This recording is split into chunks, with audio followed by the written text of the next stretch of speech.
Okay, guys, we're going to get started today. So I'm going to introduce myself. My name is Stephanie. I am a physical therapist in the Dallas area. And I have been well, you're going to meet Jayshri Chasmawala. We've been doing events together for a really long time as far as just trying to get people to take their health into their own hands. And we're in a situation right now where it's even more important that we do things like this. And kind of before I bring it over to Dr. Chasmawala and she can kind of introduce herself, I have been kind of that holistic physical therapist where we really try to help people avoid surgeries. Usually when we get down to the source of what the problem really is, we can help them do those things. And it's not any different in our healthcare system. A lot of times we tend to treat symptoms and things like that, and it doesn't get down to the root cause of making us healthier. And so that's some of the things that we're going to be talking about today, are things that we can control, but also just like kind of not getting people in kind of this panic mode and just kind of explaining a little bit about why it's happening. And some of this is, for me, my health journey started a long time ago because I got the diagnosis of cancer. And this would be like everyone getting that diagnosis of cancer. It's the fear of unknown. They don't know what's going to happen. And I can relate to that when that happened to me. I mean, I was in this like panic mode of, oh my gosh, what am I going to do? But when I sat down and said, okay, what are the things that I can control? And that kind of put me back into power. And actually, when I started learning and understanding like that I can do a lot to allow my body to heal and things like that, it put me in control. But it also kind of changed my health for the rest of my life because I started learning more things and changing more things. And when I made those changes, my body was able to heal and feel better. Granted, I was a lot younger back then, but there's a lot of things that we can do to control ourselves, control what we're doing out there. And that's ultimately why we want to kind of put together this talk, so that we could kind of help you navigate some things that you can control. So I'm going to give it over to Jayshri. She can tell you a little bit about herself as well. Hi, I'm Dr. Jayshri Chasmawala, and I'm a family practice and lifestyle medicine physician in the Dallas area. So I started on this journey of what I call lifestyle medicine back when I was in college. I suffered from allergies like really bad. I would get bronchitis every spring, and then I would have to be on antibiotics and steroids. As a matter of fact, when I took the MCAT to get the medical admissions board to get into medical school, I had a fever of 104 while I sat for that test. So I started to look and see what else can be done about this. I'd gone for allergy testing.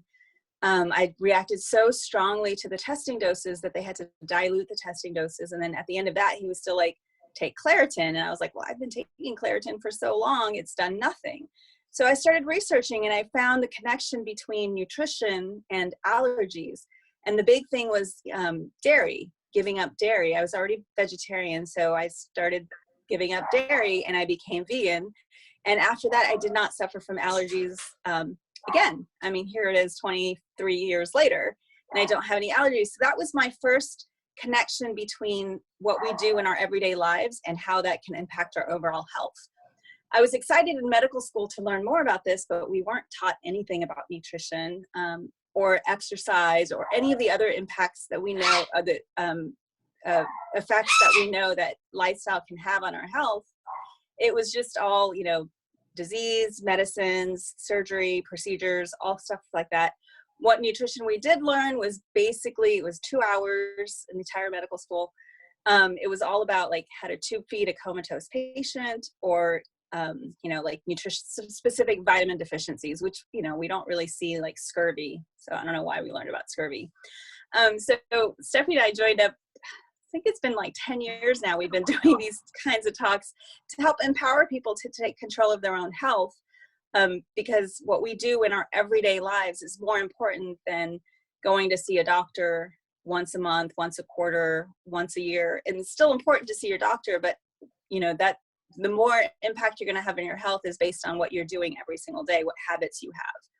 So when this coronavirus came up, I started thinking about what kind of habits do we have that has led to this kind of pandemic situation. And it's not even that, what kind of habits do we have that's led to this kind of panic? that people are having, the general sense of anxiety and fear that's out there. So it's kind of what we wanted to address during this talk here. And then what can we do about that? How can we take control of this situation?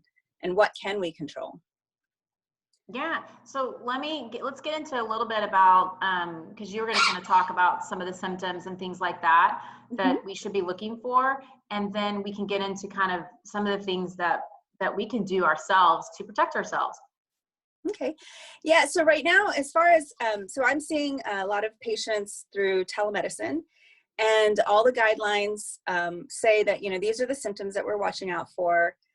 Fever, it could be subjective. You don't even have to check your temperature to say that you have a fever. Cough, shortness of breath, sore throat, body aches. Is this sounding kind of familiar? Could have runny nose. You could have diarrhea, nausea, vomiting, headache.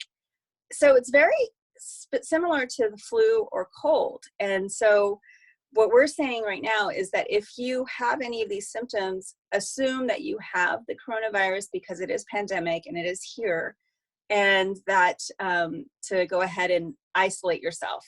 The time frame to isolate yourself is 7 days. So when you start having symptoms, let's say you start having symptoms today's Saturday. So you're going to isolate yourself to a minimum of 7 days, which is next Saturday, but also 3 days after your last symptom, 72 hours. So you should have no more fever with that. You don't need to take Tylenol anymore because of the fever. So it's like 3 days of no Tylenol and no fever is the main objective. And then of course, no coughing, no shortness of breath. Those are some of the things that we're looking at as far as, when you can come out of isolation. If you've been in contact with somebody that that tested positive for coronavirus, you're quarantined for 14 days because you're waiting to see if you're going to show any symptoms, because we know that that's the incubation period for the virus. So basically that's the basics of it. If you do get these symptoms, it's not reason to panic. You just want to take care of it like you do a cold, but probably even more than you do a cold, right? Because up until now, we don't take time off when we have a cold. We just kind of power through. That's the culture we have. We're strong, we're tough. I mean, I sat for my boards with 104 fever. It's there, like we used to have this saying in residency, the only day you can call in sick is the day of your own funeral. So like short of death, you couldn't call in sick. That's the culture that we have here, is just power through. We got to tough it out. Well, here it is, we've given this opportunity that we can actually take some rest. So rest is the most important medicine that you can take for any kind of virus, illness, anything like that. Your body needs time to recover. It's doing a lot of stuff internally. It's trying to fight off this virus, fight off the infection. So you want to give your body that time to recover. Drinking lots of fluids, it's helpful to wash away, just kind of irrigate out your system.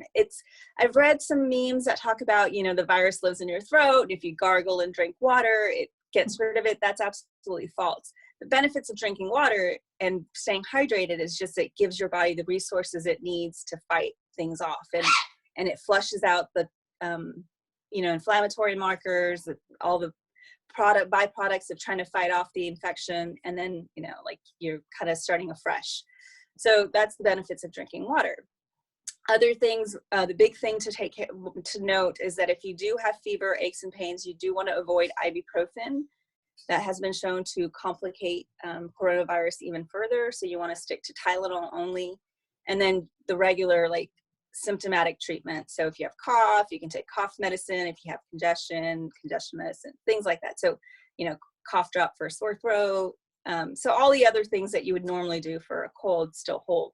The things that you're watching out for are extreme shortness of breath. Like you just feel like you can't even breathe. When you move a little, you get winded and short of breath. You feel like you're struggling to breathe. That would be something that you probably want to go to the ER for. Anything short of that, you can probably just call your doctor. As of right now, in Dallas, I think in Plano, they may have some testing sites. They might have a couple in Dallas. But from what I understand, most people are being turned away for testing unless they meet specific criteria. One of them is pretty much very sick, sick enough to be hospitalized. The other is slight symptoms in your healthcare worker, because, you know, we don't want to pull people off the front lines if they're not corona positive. Just because, you know, there's a severe shortage of healthcare workers, doctors, nurses, you know, techs, everybody, like everybody's being called upon to help treat all the people that are getting really sick.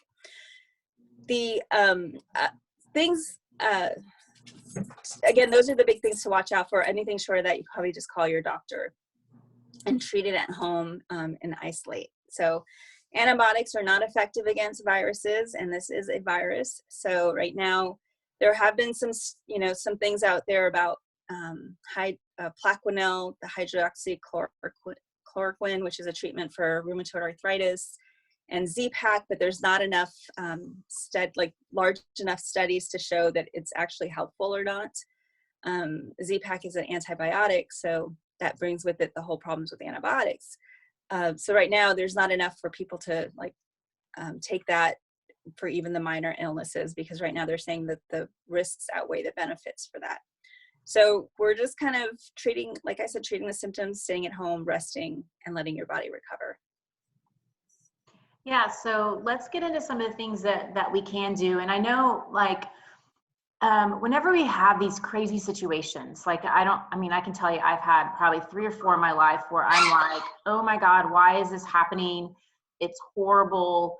But with those, I also realized a year, 2 years, 3 years down the road, how thankful I was, because it made me change my ways. It made me think of things differently. And I think this situation is going to be really similar. And I think one of the big things from like a society perspective, the United States, as far as the health, we are not healthy. We do not eat very well, and we don't have enough good information out there for people, which is why we started partnering, because I had some health crisis, and I literally was like, I'm not going down this route with some of these doctors, because all they want to do is throw medications to me. And I'm like, I want to figure out why this is happening, and I want to resolve this. And so from that, it really changed my perspective on health, and changed the way I treat my patients and the information that I get. And there's a lot of things that we can do to really help improve our immune system. And really, that's one of the things we're going to talk about, as well as some other things that we can do to really help protect ourselves. So let's talk about some of those things. So the way I look at it is that there's 2 levels of defenses, right? So we're talking about how do we deal with the coronavirus. Right now, the big message is what I call the external defense, trying to not let the virus into the gates, you know, into the border of your own body. So social distancing is one way we're talking about that. It's very important. To be clear, though, the benefits of social distancing is what's called flattening the curve. It's saying that we're still going to get the same amount of cases. We just want to spread it out over time to not overwhelm the healthcare system. Already the healthcare system is overtaxed. So, you know, they're having to clear out large areas of the hospital and create an isolation unit. We don't have enough protective equipment for the healthcare workers. It's all on backlog. There's not enough masks. There's not enough gloves. There's not enough, you know, so the people are putting themselves at risk out there. So that's part of why social distancing is important. The other thing to remember is that social distancing is not going to prevent the pandemic. It's just slowing it down. So what they're saying is that most of us will end up getting the coronavirus.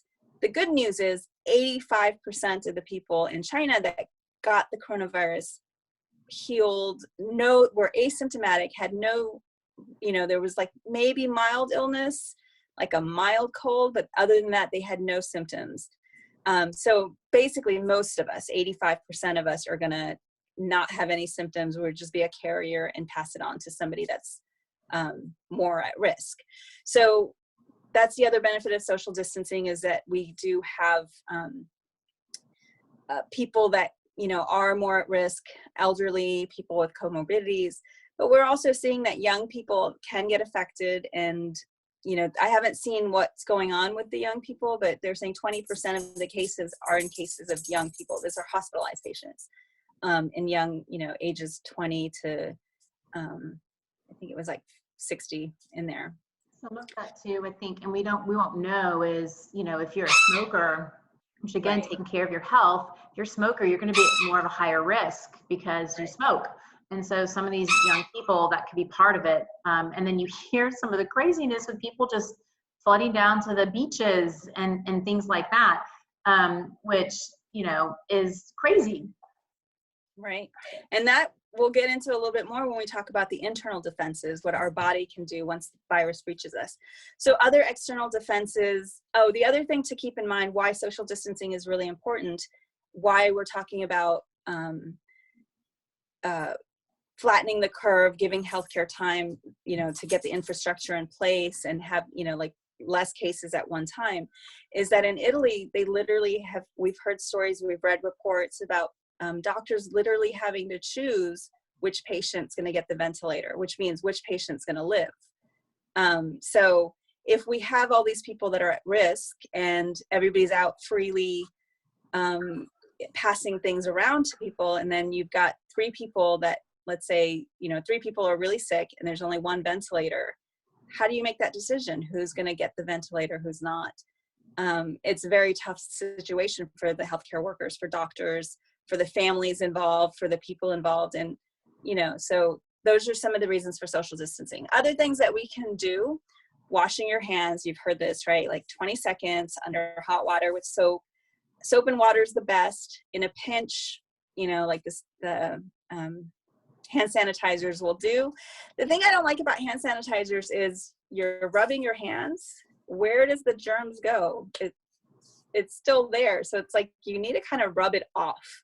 So maybe if you don't have water, if you have a dry towel or something, you can just kind of wash off, like rinse off or rub off the stuff.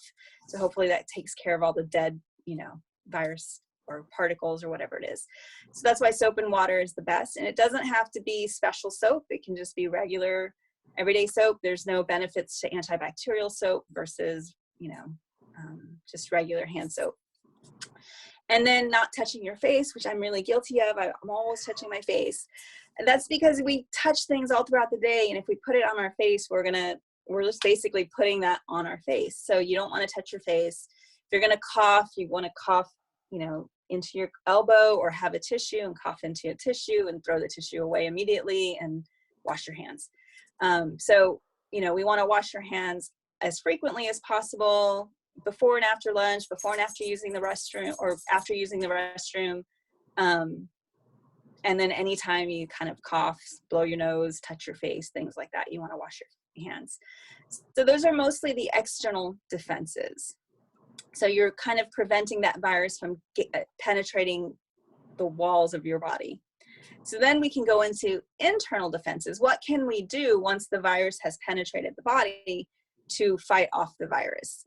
And Stephanie started with, I think you were talking about, what was the thing? Smoking, right? So smoking does definitely decrease your defenses. They found that a lot more complications can happen for smokers than non-smokers. But that also holds for people that imbibe in alcohol and other substances, because those things, they put a big tax on the body. It uses the liver's energy to clean all that stuff out, but liver's one of the places also that we tend to fight off infections, and, you know, the liver and spleen, but liver's one of those places. So we want to be able to have our organs working at their most optimal function. So you want to abstain from smoking, alcohol, as much as possible during this time. I know it's stressful for some people because the kids are at home and that wine is like that way to wind down. But we will talk about other ways that you can wind down that's actually going to be beneficial for your mind, body, and help boost your immune system. Awesome.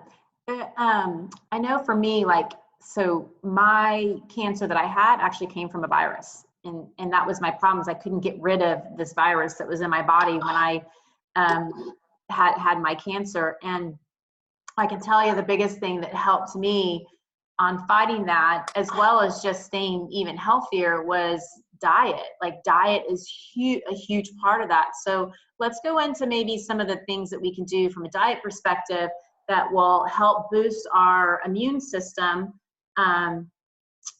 You know, I know we've already talked about water, which is really, really important. Sleep is really, really important. You know, getting out and exercising, we know, is really important, but diet is like probably the link that if we don't have the diet right, then all these other things aren't going to work nearly as well. It's true. Diet is like 60 to 70% of our health habit, like what our health makeup is.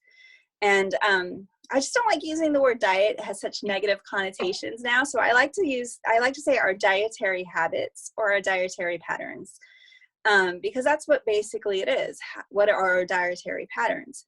And if we look at what's called the standard American diet, SAD diet, it's basically filled with like 60% fats, sugars, fast food, processed foods, and then very little and animal protein, very little fruits, vegetables, whole grains, legumes, nuts, and seeds. So it's a lot of processed foods, fatty foods, sugary foods that we tend to eat. And because they taste good, right? Like it feels like, you know, they feel filling. And so we tend to gravitate towards those kinds of food. But we're finding that those kinds of food actually create inflammation in the body. I think we're talking next time that we do a talk, we might go into a little bit more about the gut health. But we have this whole like microbiome living inside of us. It's a whole like colony of bacteria, and this bacteria is good bacteria. We live in harmony with this bacteria, and it's something like, I don't know, 1 trillion species per cell, and we have like more than 1 trillion cells. So we have a lot of bacteria in our body. Most of it's in our gut, and the bacteria is responsible for our digestion. It's responsible for our immune system. It makes up about 80 to 90% of our immune system. So when we take antibiotics, we're killing off 80 to 90% of our immune system, and it can take 2 to 3 years to get that back, if ever. So some of the colonies they're lost once we take antibiotics. We don't get them back. So that makes a big difference, because that bacteria, it's processing that, it's digesting that processed food, and it doesn't recognize it as food. So it starts to send out signals as that there's an invader in the body. So it pulls out this whole inflammatory reaction. And that's why, you know, it depends on where the inflammation goes, you know, what genetically you're predisposed to as to what kind of diseases you have. But that weakens the immune system. So like part of what was going on with me with my allergies are a type of autoimmune disorder. And so when I was eating a lot of processed food, even a lot of dairy, that my body couldn't process it, and it was sending out inflammatory reactions. And then it wasn't recognizing when, you know, things that shouldn't be reacted to was reacting. And then because all the inflammatory, all the T cells and all of our immune system is being used up fighting off pollen, which is not really dangerous, there's not anything left to fight off viruses or bacteria. So that leaves your body more vulnerable to getting sick. So one of the big things that we can do is fix what we're eating and improve our gut health that way. So what is it that we want to eat? We want to eat produce, fresh plants. So vegetables, fruits, whole grains, nuts and seeds, lentils, beans, those should make up a majority of what we're eating. So if we look at half our plate, they say like half vegetables and, you know, maybe fruit in there as well. And then the other half is some type of whole grain and then some type of plant protein. So that's how you want to divide it up. And then water, plenty of water throughout the day. Things like oils, you know, I would say really you want to minimize that. It's considered processed food. It's better to eat, like instead of eating walnut oil, it's better to eat walnuts. Instead of using avocado oil, it's better to use avocado, because you want to eat the whole food. And that's where the benefit is, because walnuts, while they do have fat, they also have fiber and they have lots of nutrients, but walnut oil just has the fat. So you're losing the fiber and you're losing a lot of the nutrients. Same with olives and olive oil. Olives are great, but olive oil is processed. Does that mean none? It doesn't mean none. It just means limited, right? I would say like no more than a tablespoon a day throughout, whatever you're cooking, no more than that. If you can do without, great. But they've done studies where they've shown how people would eat if they didn't put any oil or put minimal oil, and then versus the normal amount of oil. And they found that the people that had normal amount of oil tended to eat more but feel less satisfied versus the people that had minimal. They didn't really notice a difference in their satiety. They were like, oh, food tasted really good and I really enjoyed it. So that's one thing. The other things that the benefits of all those foods is that they have fiber. And fiber is really the most important component of when we're looking at our macro numbers of, that's carbs, protein, fat. Fiber is like the most important component of that. Everybody's always concerned about where do you get your protein, but really we should be more concerned about where are we getting our fiber. It said 15 to 17 grams for women a day, but really it should be more in the lines of 40 to 45. And then for men, it's 45 to 50 grams of fiber a day. So, how can you get that? It's only through plant foods. So that's the biggest thing that we want to do is make sure we're eating lots of vegetables, whole grains, things like that. Does that mean that we can't enjoy any other foods? It doesn't mean that. It just means that this is the majority of what we're eating. So like I said, dietary patterns rather than diet. That's the pattern that we have, is eating a lot more of these foods.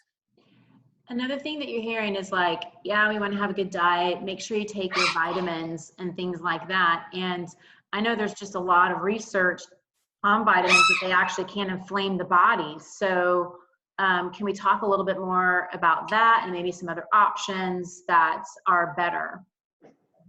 So one of the things that it's kind of been a pet peeve of mine when I see people that say, oh my God, you need to take this one immune booster and you'll be saved from the coronavirus. I can tell you there's not one magic pill.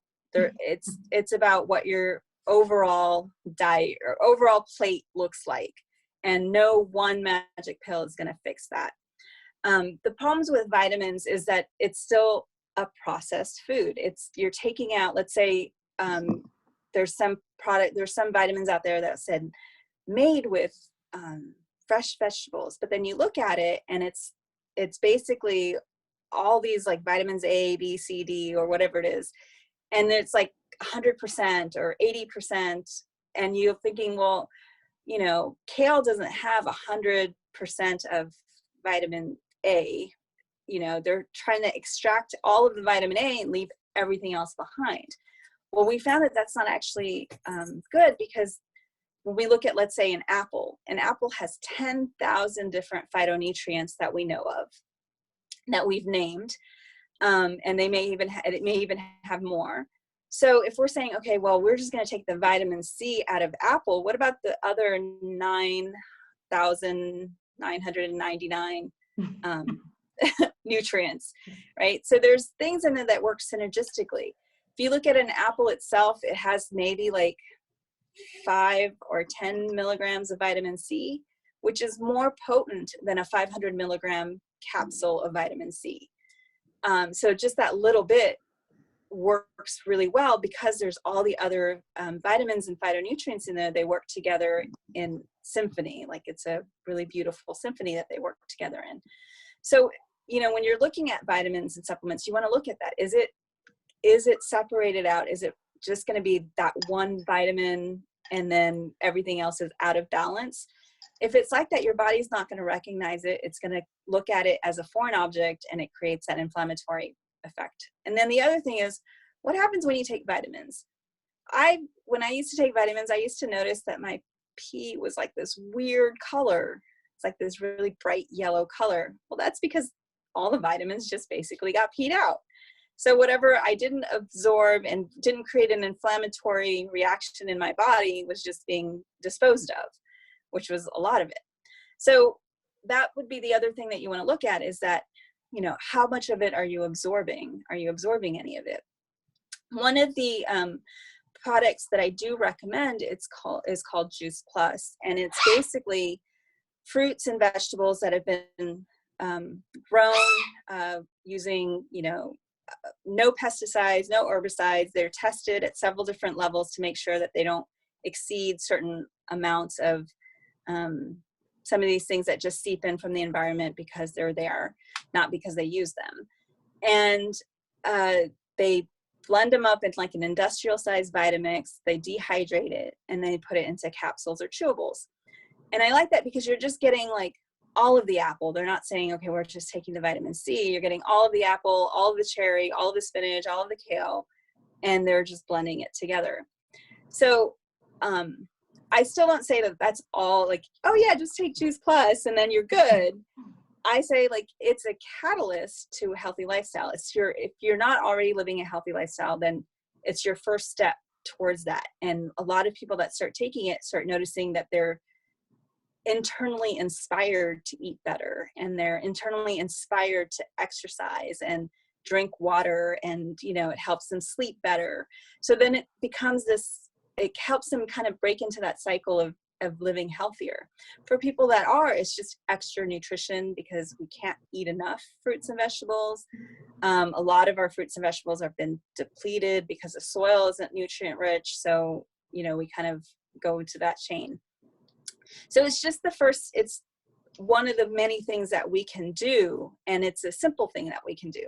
But I don't say that's where we end. You know, it's not like, oh, take this and you'll be protected by the coronavirus. No, it's take this in addition to exercising, eating healthy, sleeping well, drinking water, managing your stress, and, you know, avoiding cigarettes and alcohol, and then also fostering a sense of community. So. Yeah. And I know for me, like it was a catalyst. It was something that was a catalyst for me to make a lot of changes. But it's a catalyst for a lot of my patients. Like, you know, when you get people that don't even know where to start, and it's just, they're already exhausted and they don't know what to do. They literally, if we can just get them started in that right pathway, they start like what Jayshri said, they start, because they're getting all this produce in them, they start craving some of those things. They start feeling a little bit better over time. This is not a quick fix thing, but over time. And they want to make some more changes. And it's just, you know, helps kind of fill in that gap, because, you know, when people bring me stuff all the time, I'm looking at stuff, like, I'm like, where's I want to know what the research says. I want to know if it actually is absorbed in the body, if it says what it's going to say. And I can say that from this perspective on this product, like they have like 35 articles published in top tier journals that are gold standard research, more than most drugs have that we're passing out. So for me, I feel confident in something like that. And again, like what Jayshri says, this is not oh, you take this and that's all that needs to happen. No, this is just kind of a catalyst to kind of help us move in the right direction and help us protect us. It's kind of like, for me, you know, I eat a plant-based diet, but it's like my seatbelt. Like, it's that seatbelt. So if you get in a car accident, it doesn't mean that something's not going to happen, but it could save your life. And that's kind of how I view these, because it just helps me stay in a better health picture, and me wanting to do the right things. And even if I go bad for a day, I come right back to it the next day saying, okay, I got to get back to my eating habits because I'll feel like crap and I don't want to feel like crap. So these are things that from a health perspective, we need to start looking at what we can do as a country for our own health, and not rely on the doctors and medications and things like that. Not saying that we don't need medications, but there's so many times when you can get off medications if you do the right things. And that's ultimately why we came together like 10 years ago, was just really empowering people that there is a way to improve your health situation, even though you're not always told by doctors. I see it all the time in my PT practice. People told they need surgery and they didn't need surgery. We've been able to save so many people from having surgeries because that's just what they're told. And so that's kind of why we've come together to do this. I'm going to kind of stop the recording so we have it, and then we can answer any questions. I think it's a good time. Wait, before we do, I just wanted to go into a little bit more about other stuff. Go for it. Yes.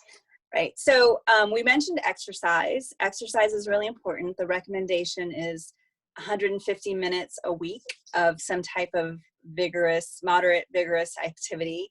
That could be walking, running, jogging, dancing, swimming, anything like that. And I know that the gyms are closed now, but we can all go out for a walk. Even though we're in isolation or quarantine, you know, if you're feeling up to it, you can go for a walk. Just make sure you're staying at least 6 feet away from people. And outdoors is easier because things, you know, there's so much air, there's wind, everything's going to kind of get dissipated easier in an open environment rather than like a closed environment like your home. So walking is great. There's a lot of like gyms. There's a lot of companies and places that if you do a search, they're offering free video things. I know we have something set up with our program that we can do. So we can give you information about that if you're interested. The other big part of it is sleep. We mentioned that you want to try to get 7 to 8 hours of sleep every night, restful. That's where I struggle. I'm really bad. Like last night, I didn't go to bed until 7:30 this morning. So some of it's the anxiety in the air. I can feel it, and it's hard for me to sleep with that.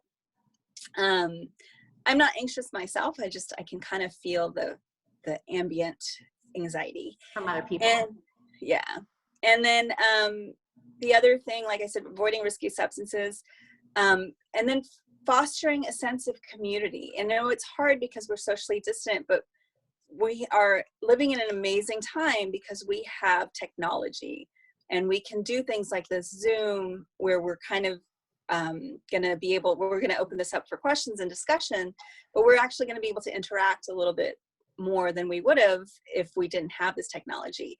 You know, I was looking into other previous plagues, and you know, the biggest plague that pandemic that we've had has been the Black Plague back in the 17th century.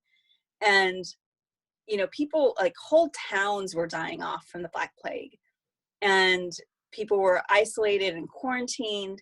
And this is a time where they didn't have telephones. You know, the only way you could interact with each other was like sending a letter with a person on a horse, and nobody was allowed to leave or do those kinds of things. So you were pretty much really isolated. I mean, maybe you talked to your neighbor, but maybe not, because you were afraid of getting, you know, the plague from them.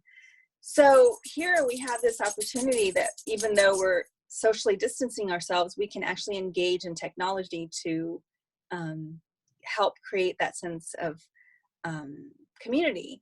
And what I found is that a lot of my groups that I'm in, you know, there's a lot more activity now because everybody's off of work. A lot of people are off of work, and they have a lot more time. I've been getting a lot more phone calls than I normally do, which is great. Being able to stay in touch through a phone call or a video chat. So, you know, I think one of the things that this quarantine social distancing we can take away from is that we need to slow down. We need to take a little bit more time for the people and relationships that are important in our life, and really work on fostering those and really creating strong, loving bonds with each other.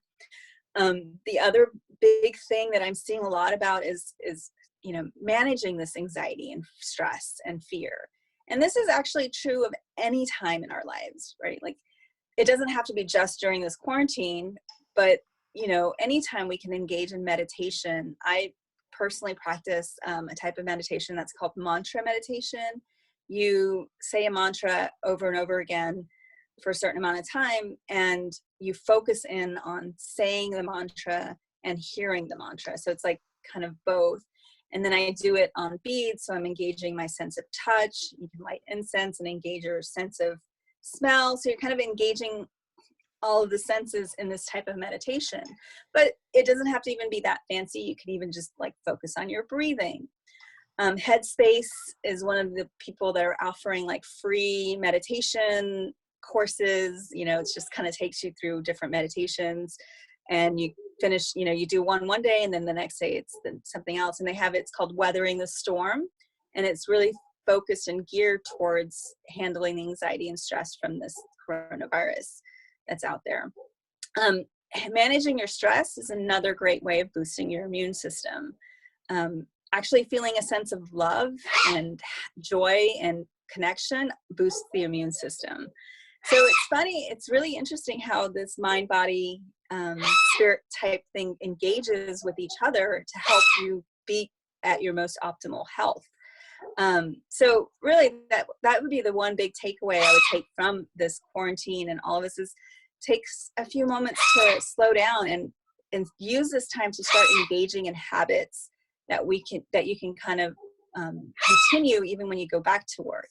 So, you know, getting into an exercise habit, getting into a meditation habit, getting into a connection habit, a dietary pattern that will be more beneficial. And like Stephanie says, none of these things are going to help overnight. It's with consistent discipline and practice that that'll make a big difference in the body. So, you know, the other thing I was looking at is we get some type of, you know, virus illness every few years or so. Like 2009 it was the Ebola, or 2009 it was H1N1, the swine flu, then it was SARS and MERS and Ebola. So there's always something that's coming out there.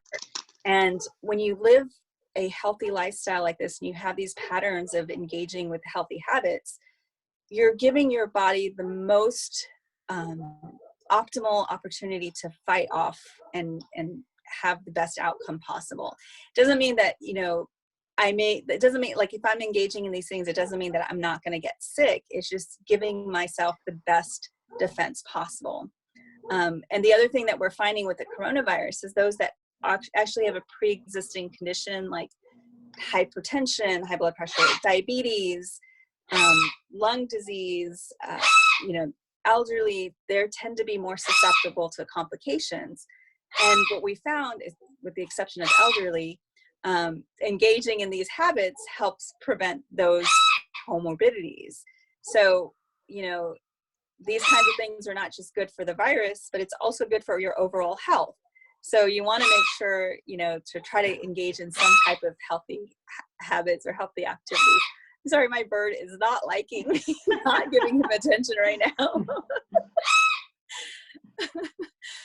And I think, like I was saying before, you know, whenever we go into these times where they're really trying, I would say like trying to stay off of the TV as much as possible, not listening, you know, listening to the news a little, but not listening to the news a lot, because it's really going to make your mindset like just go down and not